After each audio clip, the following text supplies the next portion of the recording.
So yeah, I guess we'll get started. So hello, good evening, everyone. My name is Trinayan, and I'm going to teach the GPU programming class along with my colleague Yuhi Bao. So this course was designed by Northeastern University computer architecture student Julian Gutierrez. So he designed this course and is currently working at NASA. So we are going to teach it for this semester, and the way we are going to teach it is that me and Yuhi will do alternate turns. So if I'm teaching this week, then you will be the one teaching next week. So we'll go over what are the logistics of the course and how the syllabus is designed and everything in this particular presentation. So as you know, there are two sessions for each week. So each week, the first session is always a class session. So in that session, we'll be looking at the basic concepts and everything, like what we are going to learn and all the basic theories and everything.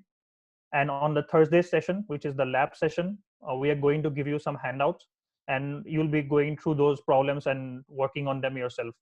So the only lab that is different is the first lab itself, right? So the first lab, which is this week, where we are going to go over some basic Unix and Linux commands, because we know that some of you may not be familiar with Linux as well. So we're just going to go over the basics of them. So with that, let's get started.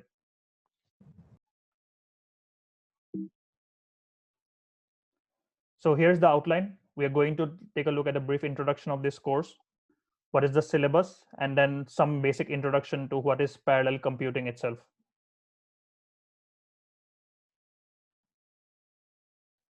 So to introduce both me and the other my colleague Yuhi, so I'm a PhD student in computer engineering. I work mostly on the GPU architecture design. I've been at Northeastern since 2015.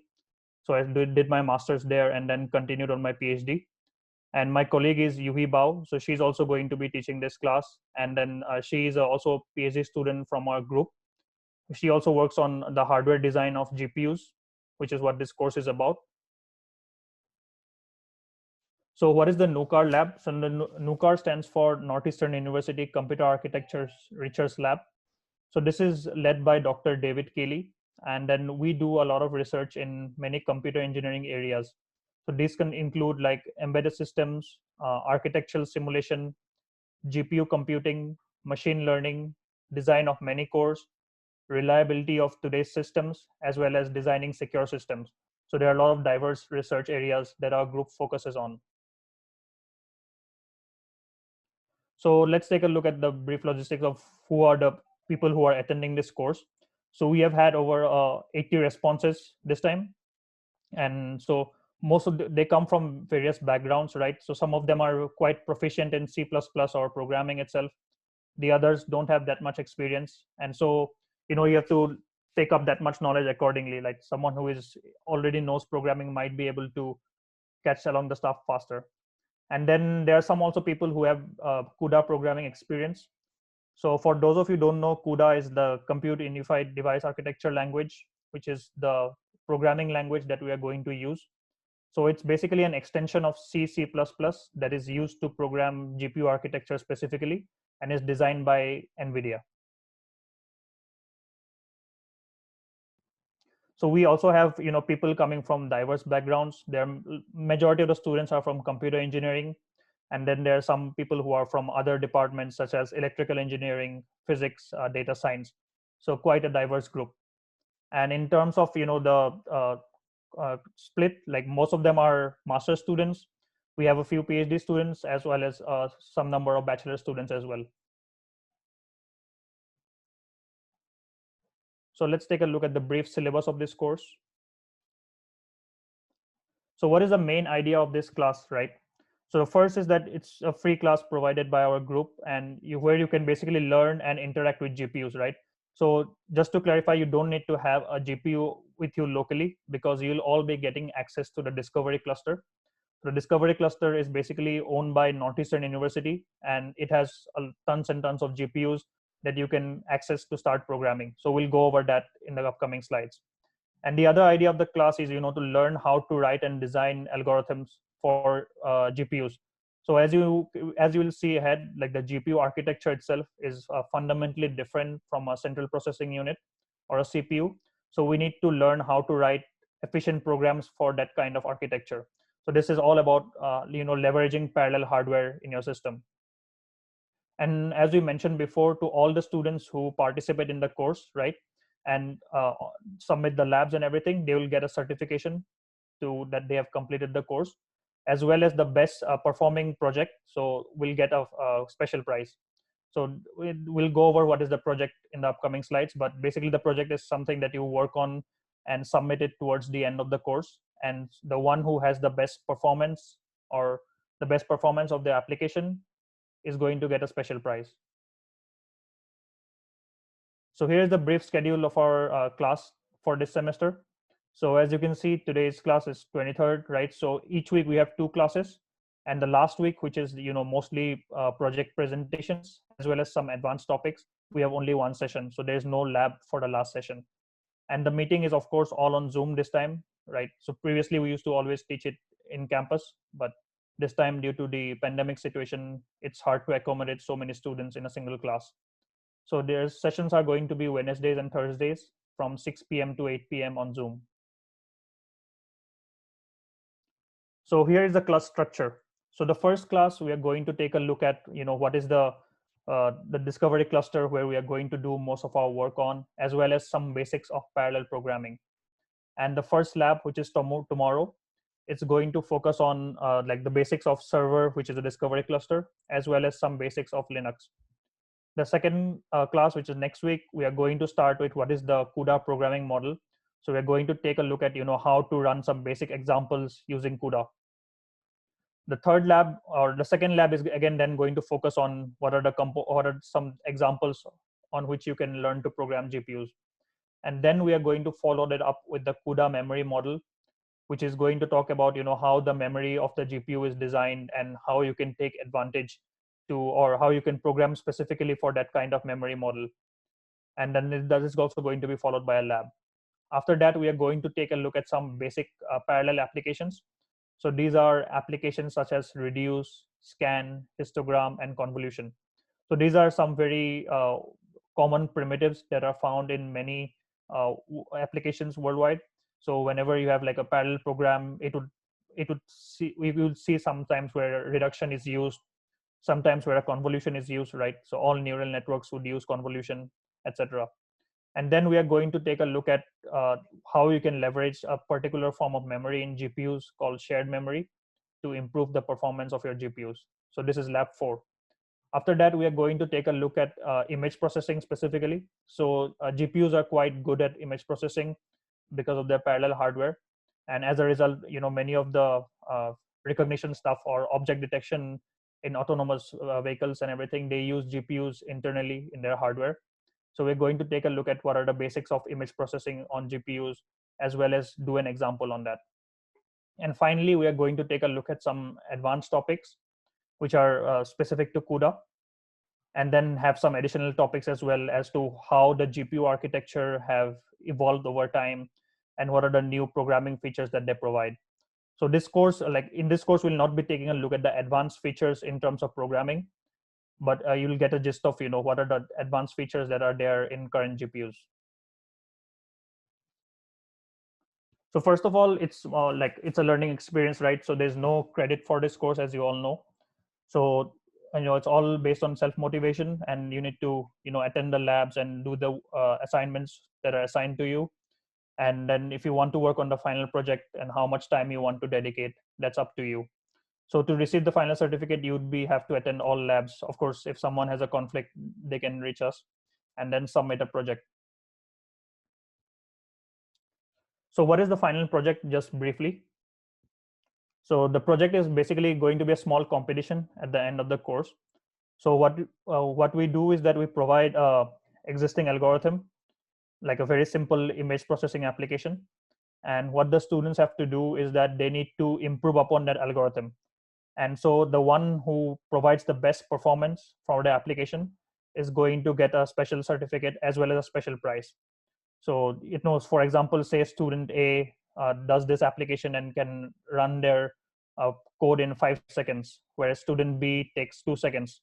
So then student B is going to be the winner. So as you know already, we are going to use Piazza for this course, right? So most of you should have already received the invitation to the Piazza class. If you have not already, then please go to this link and register. So that way you can receive all notifications. So the other thing is that please use Piazza for all questions and answers. So you can even ask questions anonymously if you prefer. So it's better for us that you ask on Piazza rather than by email, because then we can, other people in the class might also have the same doubts. So if you ask it on Piazza, that question is accessible to all. So just keep in mind about that. So in Piazza, we'll also be posting all the materials for the class. That includes the solutions to the lab, the slides, as well as the link to the videos that are recorded right now. So in terms of hardware resources, right? So you do not need a GPU on your system, as I already mentioned. So we'll be using the Discovery cluster, which is a part of Northeastern University. So there are a lot of GPUs there that is accessible to us. And Dr. David Cayley is going to be the sponsor of your access. So I have provided, I think most of you should be able to access it, and we'll go over how to access it tomorrow in the lab. But it's fairly straightforward, and then we'll see if anyone does not have access, then they can contact me and I can help them to get the access. So you'll need to run all your experiments on the Discovery cluster. So you notice that we mentioned that we have a unique partition, right? So partition is a specific set of nodes that is specifically allocated to us for this class. So you will ensure that this ensures that you have privileged access to the reservation, right? No one else can access that. So you'll be able to run your experiments much faster, because this cluster is not only used by Northeastern University, but also by a bunch of other university in Massachusetts. And so we'll go over how to use the Discovery cluster in the first lab session.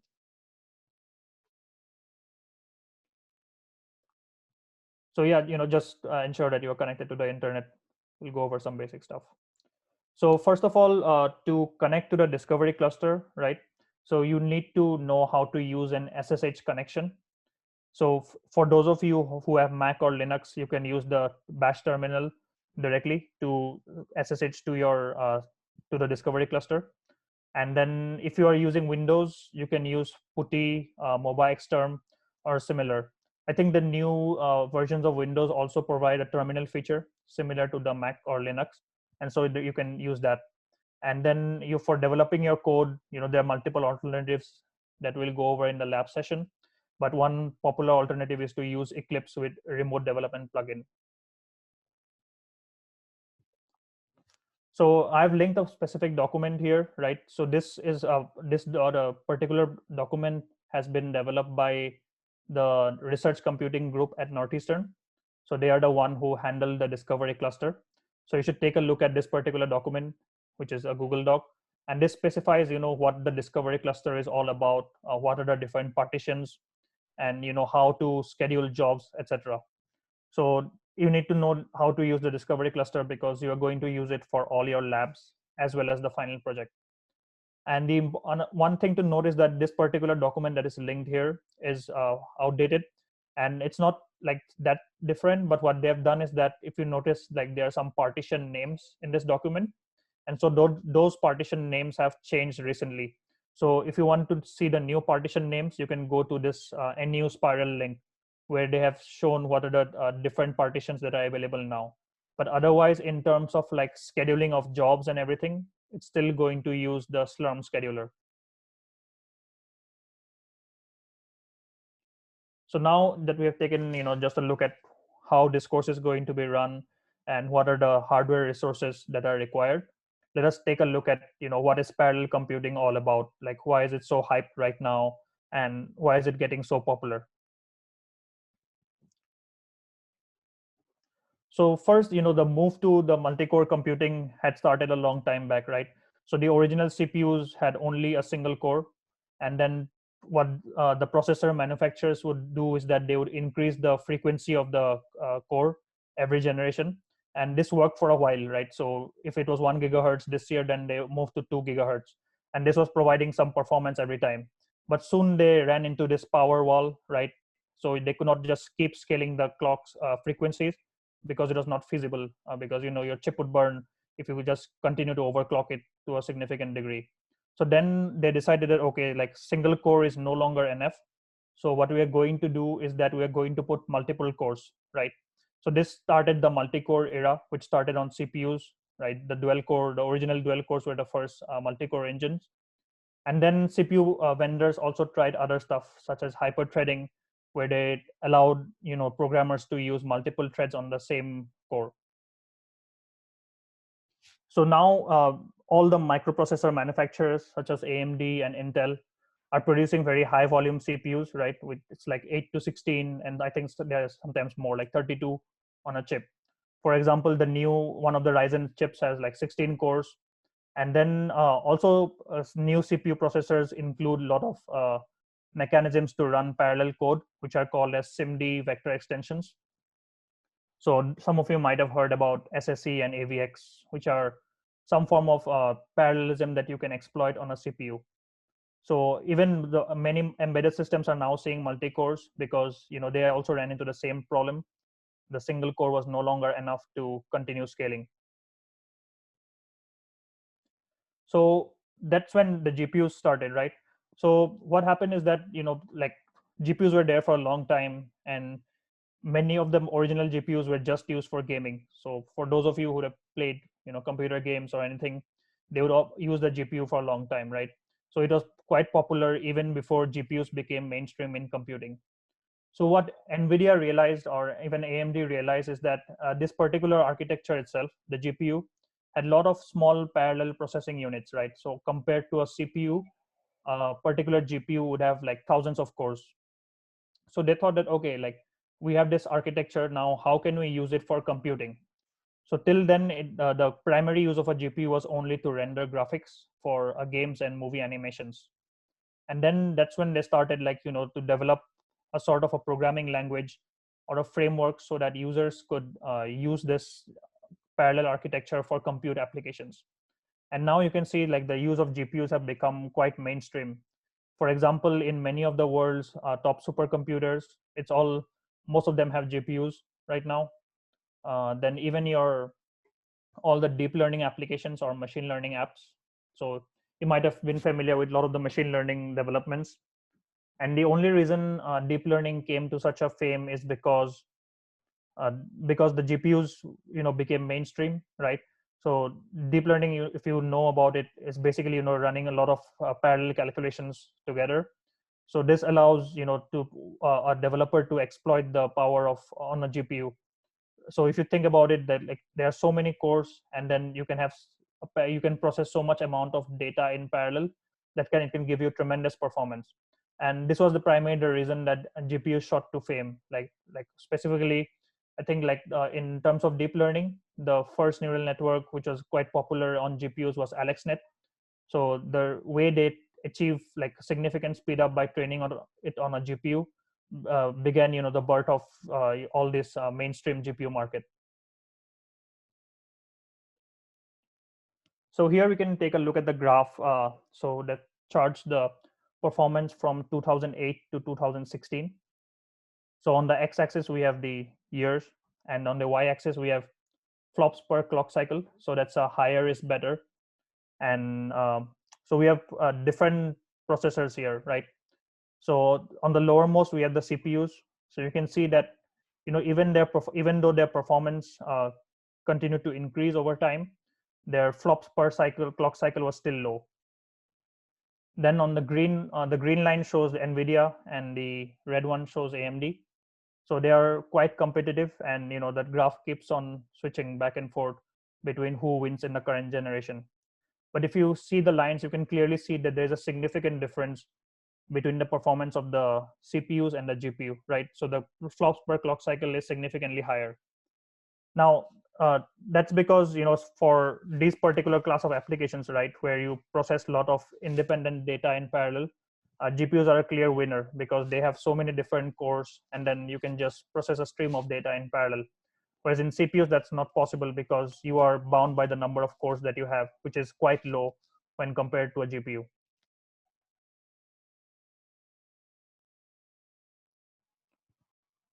So again, looking at another metric, which is called gigaflops per second per watt.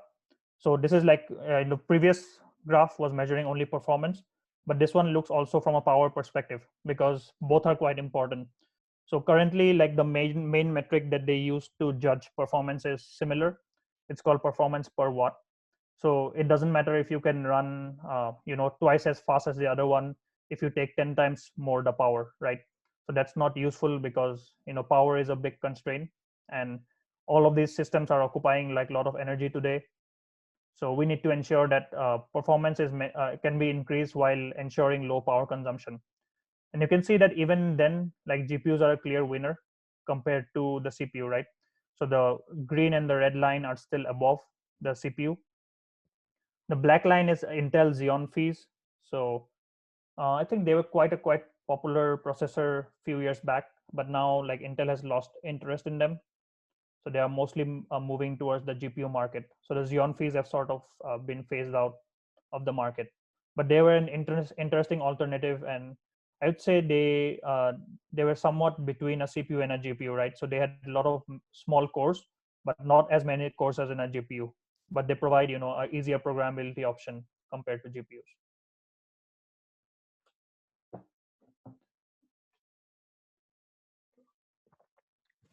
So now, on this on this chart, we can see like there are a wide range of applications that GPUs can be used on. So if you can take a look at this list, it's enormous, right? From image processing to financial calculations, machine learning, molecular dynamics, surveillance, and everything. So the range of applications that you see that can be processed by a GPU is quite high right now, and those are being deployed in real systems. And that's because the programmability of GPUs have improved significantly or since 2009, and this has allowed people to write their applications that was previously running on CPUs and port them to run on GPUs.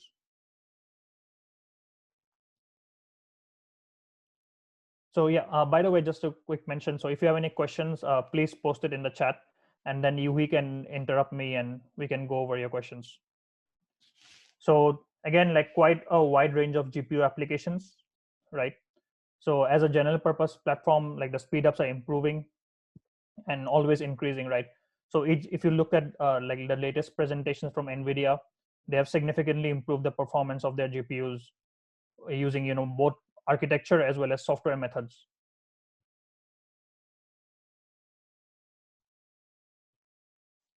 So the goal again is to achieve high performance, right? So that's what this class is all about. And this is primarily achieved by improving the speed of computation. So there are two important aspects that we need to consider for parallel computing. The first is the architecture, or what kind of system are we presented it to write our parallel program. And the second aspect is the programming model itself, right? What kind of parallel programming model are we going to use? So GPUs, again, in terms of the architecture, they are a many core architecture. And the primary definition or the basic definition of many core is an architecture with hundreds of thousands of cores. So if you take a look at the two diagrams below, right, on the left hand side, we have the CPU diagram, and on the right hand side, we have a GPU diagram. So you can see that the number of the greens, right, which are the ALU units, are significantly higher on the GPU, whereas the CPU has a larger cache to store data as well as a lot of control logic. And so the goal of the CPU is to improve the performance of a single thread, right? So it has specific structures and architectural mechanisms that promote the speed up of a single thread running on it. The GPU is quite the opposite. So the architecture itself, the core itself is very simple. There's no complex things like out of order execution. So it's a fairly straightforward run, right? So the core itself is very small. If you take a look at the diagram, it's here. So that's the reason, right? The architectures are designed differently. So the GPUs are totally focused on being ALU heavy. So the basic idea is now that you have thousands of threads running, and since there are so many threads running, you don't need to worry about if one of the threads suffers a long latency, because you have 900 other threads that can cover your latency cost. So that's the basic idea of the GPU, right? Promote a lot of threads running, but don't worry about the performance of a single thread. Whereas the CPU is totally opposite, right? So you have few threads running, and you need to ensure that each of this thread gets the best performance. So here is the architecture of the one of the GPUs, which is the NVIDIA Kepler architecture. So this is the GPU that is going to be there on the Discovery cluster, right? So if you can see, right, like the way the GPU is organized is that there are these, the rectangles which are called SMX. So these are streaming multiprocessors, and then each streaming multiprocessor, sorry, each streaming multiprocessor has thousands of cores, and then multiple of this SMX, which are the rectangular blocks here, they combine to form a GPU. So in terms of the cache, right? So CPUs have quite large cache, but GPUs, the private cache is local to each SMX, which is the level 1 cache. And then there's a level 2 cache, which is shared between all the different SMX. So that cache is larger, but it's still smaller than a last level cache on a CPU. So here we can see like the architectural view of a SMX on the right hand side, right? So there's lots of cores, quite a big register file, because you need to, all the threads need to store their register values and everything. And then very small data cache and some other type of cache that we'll discuss later. So the basic question to ask is, how do you start writing parallel programs? So there are two ways to write a parallel program, right? When you think about developing a parallel program, there are two kinds of memory models that you have to deal with. The first is a shared memory model. So for those of you who are familiar with OpenMP might already know what is a shared memory model. And then we have the distributed system model, which is like something like an MPI based, right? So we have a lot of machines, but your memory is distributed. And then you need to coordinate among the different processors to get things to work. So what is a shared memory system model, right? So the way the shared memory model works is that the programmer sees a single flat address space, right? A very large address space that is addressable by all the cores. And then he does not need to worry about, the memory communication itself. As long as he uses the constructs of the programming language itself, he does not have to worry about the burden of parallelizing programs. And so for people who are familiar with OpenMP, this is how OpenMP works at a higher level, right? So it provides you this flat address space and then provides you some pragmas to program your parallel applications, such that you don't have to worry about, doing complexity in terms of, copying memory from this chunk to that chunk, etc. On the other hand, in distributed systems model, it's quite complex. So the programmer sees multiple address space, right? So for example, say you have 8 GB of memory and in a total system, but those 8 GB is now split among multiple memory addresses. So that's like 0 to 2 GB goes to processor A, 2 to 4 GB goes to processor B, etc. So in this case, the programmer has to explicitly maintain and manage the communication, because he needs to know which piece of data is on which device before he can address them. So it's quite complex and can increase the burden of programming. But both of these system or programming system models are important and are quite popular.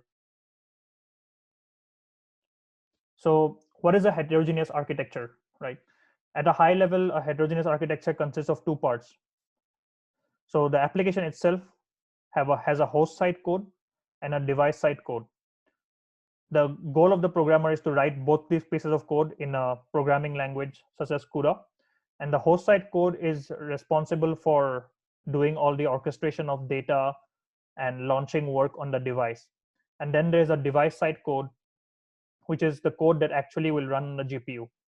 So the traditional programming model of the GPU is that, you have an application. So if you read some input files or however you create your data, you store them in your buffers and everything. Then you would transfer them to your device.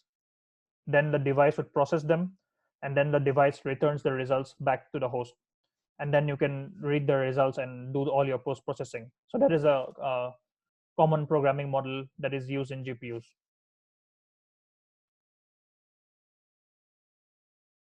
So the main goal of, again, is to start thinking in parallel, right? So it might seem that writing parallel programs is very straightforward, and in some cases it is. But you need to start thinking about how you can exploit the full parallelism of a system. So to begin to utilize, the modern day parallel systems such as multi-core CPUs and GPUs, and even like very large clusters of supercomputers, you need to understand parallelism at the programming level. So we can explore this with a very simple exercise, right? So this the goal is to explore some questions. Then you can get a basic idea of why parallelism is not that straightforward as it always might seem. So here, we're starting with a very basic example, right, of a jigsaw puzzle. So there's a jigsaw puzzle that a person has to complete, and that person is working on that puzzle, and it takes him 1 hour to complete the puzzle, right? So that's the default case. You can start comparing it to a single CPU thread that is working on this, and it takes 1 hour for the thread to complete. So now we have person A has a friend, person B, who sits with him and works with A on the puzzle, right? And let's assume that this particular puzzle is clearly differentiable. So half of it is grass and the other half is sky. So if A and B work on, like, A works on the grass part of the puzzle and B works on the sky part of the puzzle, then how long it will take for them to complete it, right? So we'd assume that it takes half an hour for each of them, because now it's, or half an hour in total, because now this thing is perfectly parallelizable. So one guy works on half the part, the other guy works on the other part, and all they do is join the puzzle together at the end. And there maybe there's some cost of joining, but it will be less than 1 hour. So far so good, right? Parallelism seems like a great model to work on. Now let's move to the next phase. So imagine, right, so far we had assumed that they had this puzzle perfectly split and they could work on it at the same time. Now if all of these pieces were scattered in the table at the beginning, and they both tried to grab a piece out of the pile to see which one of them is the grass or the sky, will let's slow them down, right? And what if they were to grab the same piece at the same time, and have conflicts in doing that, saying that, okay, this is my piece, and the other person says that, okay, that is my piece. In that case, it's common to assume that this will slow them down, right? So now, going back to programming analogy, this is something similar that can happen when we write parallel programs, right? So we have a bunch of data, and it's all good as long as each of the thread can process the elements in parallel, right? So it's perfectly partitionable. But many real world programs are not like that, or real world applications. So there's a lot of synchronization cost, and there's a lot of conflicts such as this, right? So two threads that are working or on the same piece of data, and now they need to synchronize between each other. So eventually, now it seems that, okay, maybe it doesn't take half an hour, now it might take actually more. So if they have this conflict, it's quite impossible that they can finish or do it perfectly parallelizable, right? There'll always be this synchronization cost between them. And the idea is, how can we manage this synchronization cost and keep it low, so that the maximum part of our code is parallel, and then we have some synchronization points. So that is the entire challenge with parallel programming. Now suppose you have more people, right? So person C and D. So what will happen to the contention for the shared resource? So in this case, the resource is the piece of puzzles that are lying on the table. So if we have so many people lying at the or working on the problem, so what will happen, right? So how will the communication between these people be handled, or in terms of computing, how will the communication between these threads be handled? And the question to ask is that how long will it take for people? So now it seems like it's quite difficult to say whether it takes less than 1 hour or more than 1 hour, because if each of them start grabbing their own piece and then they start fighting among each other, so now it's not so clear that everything is perfectly parallelizable and will run in less than the time.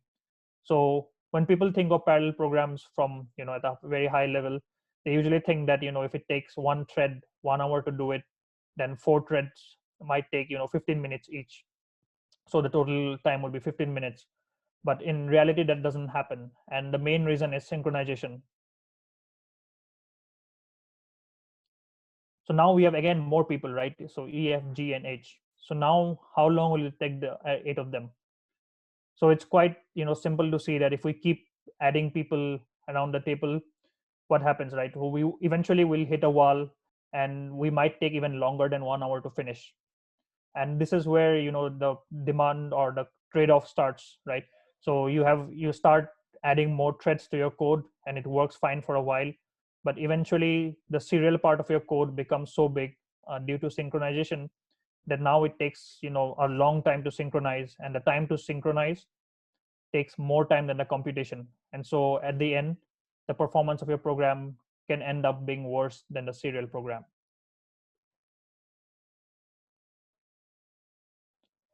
So the basic idea to take forward from this particular, let's say toy example, is that parallelism isn't always the best way. At least it's not that straightforward, right? So you can't just dump more threads into a problem and expect it to solve or scale linearly. So that doesn't happen in real world. So to exploit the parallelism that is available to us, the idea is that you need to understand the resources that you have and how to get better performance out of them, right? So you need to understand that, okay, I'm given this architecture, this is the programming model for this architecture. So how can I program this architecture using this model such that I can get the best performance? And this is where the skill of a GPU programmer comes into being. Again, to move forward to the question, what do we have 8 puzzles to complete now, right? So just think about that answer. So some of these tasks that we perform in daily life would include significant parallelism. So some of them are driving the car and listening to music, or working and uh, listening to music, something like that, or eating food and watching Netflix. So these kind of tasks seem to be perfectly parallelized, right? So in many cases, they don't seem to interfere with each other. They might, depending on what task you are doing, but otherwise it seems to be quite parallelizable. So human beings, as we have evolved, we can perform some of the tasks in parallel quite significantly. So just take a look at this diagram and try to see what kind of activities are possible to parallelize in your daily lives. Some of the examples you can work on are on the right hand side, right? Quite simple things that each of us does in our daily lives.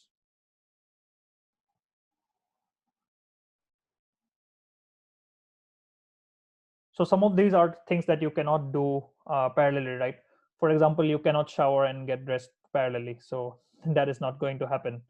Or you cannot drive to work and do exercise at the same time, so those things are not parallel. And when you come back to the computing world, it's quite similar, right? So some of these things, they have to be done separately, and some of these things, they can be parallelized.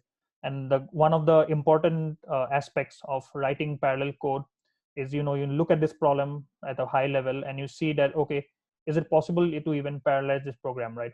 So there's no point spending significant effort in trying to write a parallel program if you know at a high level that there's nothing to parallelize there, right?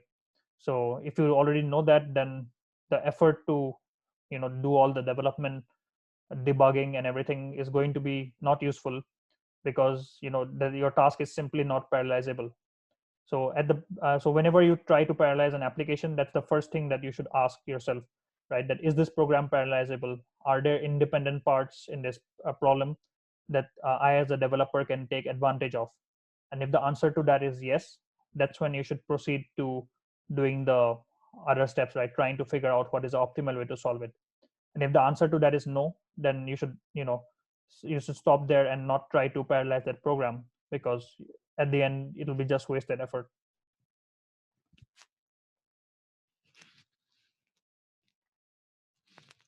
So again, the universe itself is quite parallel, right? All the universal models of the world and everything. So that's its parallelism is also present in the natural world itself. It's quite interesting. So these are the links to some additional resources. So we'll have the slides on Piazza, and I also think we have it on the chat currently as well. So you can watch these videos on YouTube and see what are the basic ways of parallelism that are available. And then for those of you who are not familiar with C++, So to get started, you can use the links here. And then I'd recommend spending some time to getting used to the Linux interface, right? So we'll go over some of the commands tomorrow in the lab. But if you already know Linux, then it will be much easier for you to follow the class, because the entire discovery cluster, the commands and everything there are based on Linux. And so having a good command of Linux is useful for this class. And you can always try this Code Academy line to learn how the command line works. And the other thing that I would recommend is to get used to some uh, terminal based text editors such as Vim and Emacs. So those are terminals that are quite popular when you program on the command line itself. So you might have been only used to programming on a GUI, right, on a graphical interface, but you should also try to learn how to program on something like Vim or Emacs. So there's a learning curve to it, but it's definitely worth doing that. So yeah, so I mean, this was the introductory class, so quite short. In the next class, we'll be taking a look at the basics of how we can run our experiments on a discovery cluster on the lab session. And then we'll also take a look at how the discovery cluster is partitioned, what are the resources available there, and then things like some basic Linux commands and how to run them, etc. So yeah, that's it for this class, and I'll see you tomorrow at the lab.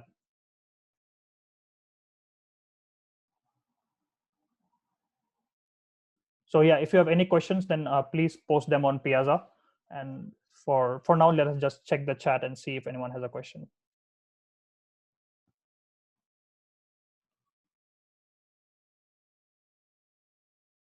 So if anyone has a question, they can post it on the chat and we can respond now. Yes, we'll be using the same Zoom link for the lab as well. So this Zoom link will be used for throughout the class, right? So it's valid towards the end of till November 3rd, I believe.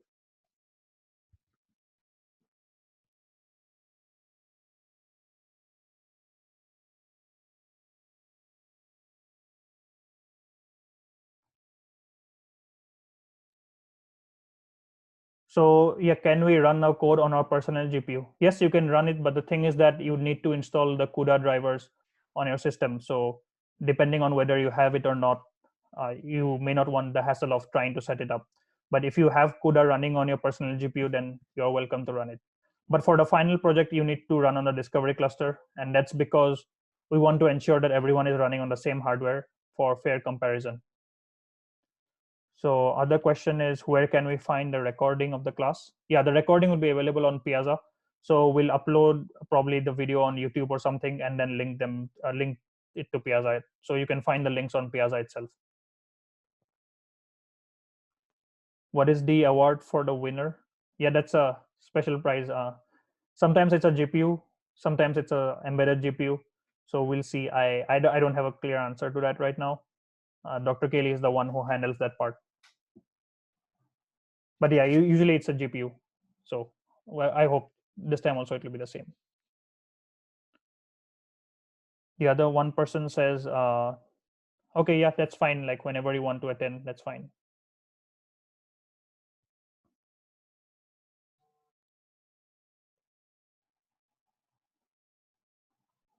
Any other questions?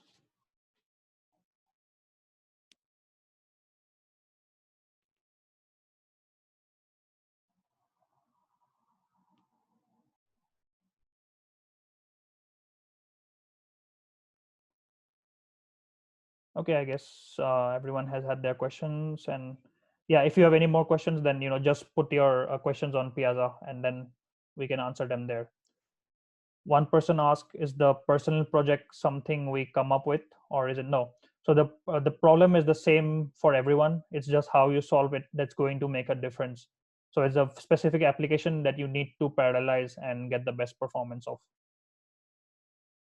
So yeah, I mean, in terms of coming up with something, you would definitely be coming up with your own optimization based on what you learn in the class, but the problem set itself is fixed, and that way we can ensure equal comparison.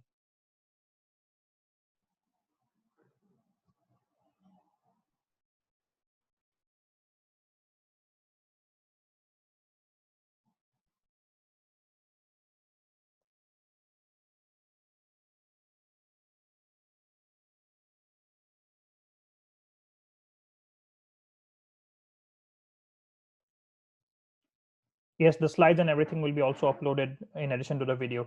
So if you go in Piazza, we'll have specific folders when we'll group them accordingly. So you'll be able to see the slides and the videos there.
So I guess there are no more questions. So yeah, I think we can call it a day, and we'll come back tomorrow for the lab session. So looking forward to seeing everyone there. So just make sure you are with your computers and a good internet connection. So we'll be looking at the discovery cluster and how to run experiments there. So yeah. So you can stop the recording.